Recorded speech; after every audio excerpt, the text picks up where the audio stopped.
అబ్బబ్బా! అసలేంటోనండి ఈసారి తిరుపతిలో మేమేమనుకున్నా అవి జరగలేదు. యాక్చువల్‌గా ఇవాళ 12థ్ ఏప్రిల్. తుమ్మూరు తీర్థానికి ఈ సంవత్సరంలో ఇదొక్క రోజే మనకి ఎలో చేస్తారనమాట. సో, దానికి వెళ్దామని చెప్పి ఇద్దరం డిస్కషన్ చేసుకొని, గొడవాడుకొని మరీ రెడీ అయ్యి బయటకొస్తే మేము బస్సు ఎక్కే ముందు ఏం చెప్పారంటే, చిన్న పిల్లలు ఉన్న వాళ్ళకి ఎలో లేదు అని చెప్పారు. ఇంకేం చేస్తాము? అక్కడ స్నానం చేయొచ్చులే అని చెప్పి మేమైతే ఫ్రెష్ అప్ కూడా అవ్వకుండా రెడీ అయిపోయి వెళ్ళిపోయామన్నమాట. ఇంకేం చేస్తామని వెనక్కి వచ్చేసి టిఫిన్ చేద్దామని ఇక్కడ రామ్ బగీచా పక్కనే ఉన్న సారంగి హోటల్కి అయితే వచ్చామన్నమాట. టిఫిన్ చేద్దామని చెప్పి. ఇంతకుముందు ఇది అన్నమయ్య రెస్టారెంట్ అని ఉండేదంట. అండ్ ఇక్కడికి వచ్చాము. ఇక్కడైతే కొంచెం అంబియన్స్ అయితే చాలా బాగుంది. అండ్ టిఫిన్కే వచ్చాము మేము కూడా.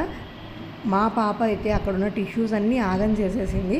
ఇక్కడ ఫుడ్ అయితే నేనైతే రివ్యూ ఇవ్వట్లేదు, కానీ ఎలా ఉంది అనేది జస్ట్ చెప్తున్నాను. నాకు అనిపించింది. ఎందుకంటే తిరుపతిలో దేనికి కూడా మనం వంక పెట్టలేమండి. ఫుడ్ కానీ, రూమ్స్ కానీ, ఏదైనా కానీ అన్నీ చాలా బాగుంటాయి. అండ్ ఇక్కడ మేమైతే పొంగలి అలాగే వడ తీసుకున్నాము. చాలా బాగున్నాయి.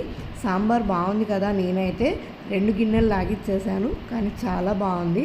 మా పాప తనే తింటదంట, మేము పెట్టద్దంట. స్పూన్తో ఇస్తే తనే తింటదంట. మీకు కూడా ఇలాంటి చిచ్చర పిడుగులు ఉన్నారా? ఉంటే కమెంట్ చేయండి. ఆ టైంలో మీకు కోపం వస్తుందా లేదా క్యూట్ అనిపిస్తుందా అనేది. నాకైతే క్యూట్ అనిపించింది. ఎందుకంటే మా పాప చేసే పనులకి ఎదురు వాళ్ళు కూడా చూసి క్యూట్గా నవ్వుతున్నారు. అండ్ ఒకటే ఆడుతుంది. అండ్ మేమైతే ఇక్కడ నెక్స్ట్ స్ట్రాంగ్ కాఫీ అయితే తీసుకున్నాము. ఒకవేళ మీరు ఇక్కడ ట్రై చేయకపోతే డెఫినెట్గా ట్రై చేయండి. టిఫిన్ అయితే బాగుంది, కానీ కాఫీ అయితే బాగాలేదు. మీరు వెళ్తే కనుక కాఫీ తీసుకోకండి. ఇంకా మరిన్ని వీడియోస్ కోసం ఛానల్ని సబ్స్క్రైబ్ చేసి ఉంచండి. నెక్స్ట్ పార్ట్తో కలుస్తాను. బాయ్.